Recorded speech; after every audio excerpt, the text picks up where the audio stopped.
So, assessing fetal heart tone. So, the definition of this is assessment of fetal heart tone refers to monitoring the fetal heartbeat using tools like fetoscope, Doppler device, or electronic fetal monitoring. So, the purpose of this is to evaluate fetal well-being, detect early signs of fetal distress, guide clinical decisions during pregnancy and labor.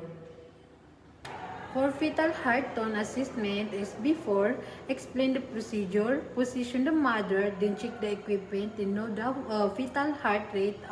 Okay, so the normal fetal heart rate is 110 to 160 beats per minute. So during is use the Liput's maneuvers, listen for the rate, rhythm, note for abnormalities, then ensure the maternal comfort. Then after is document the findings, interpret result, then report the concerns, then plan interventions if needed.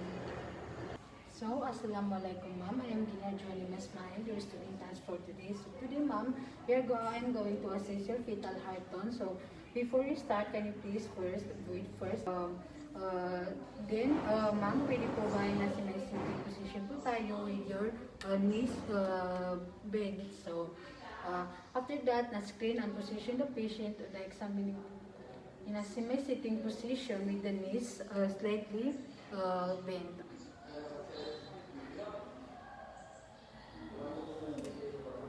Then, ascertain the presentation and position of the fetus by performing the 4 steps of Liput's maneuver.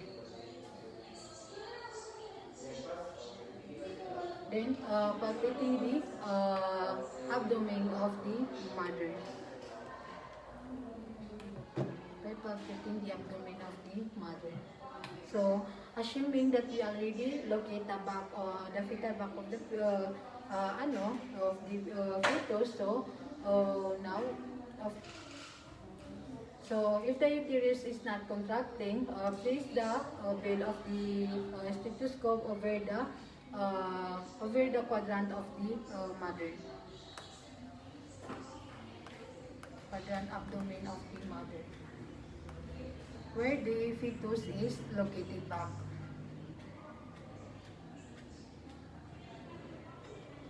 So, if using a Doppler handleband ultrasound device, apply a Doppler of water-soluble gel on the abdomen where the fetal heart bag is located.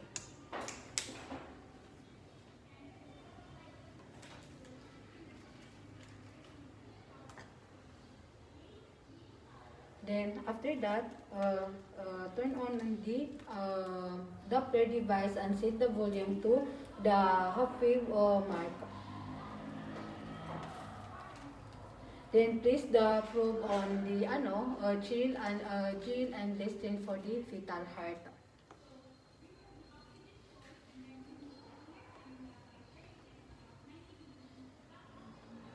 Then count the rate of a full minute and listen closely for increase or decrease in rate.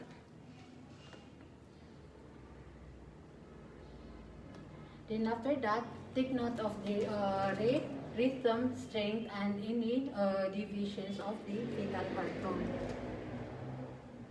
Okay, so then use a clean towel or to wipe the gel from your patient's abdomen.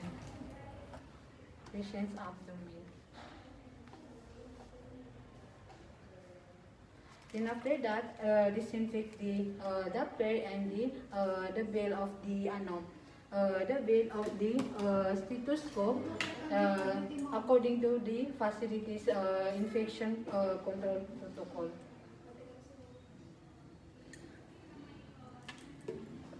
After that, document the date and time of the procedure and the fetal heart rate, rhythm, and any increase and decrease of the fetal heart tone. So that's all.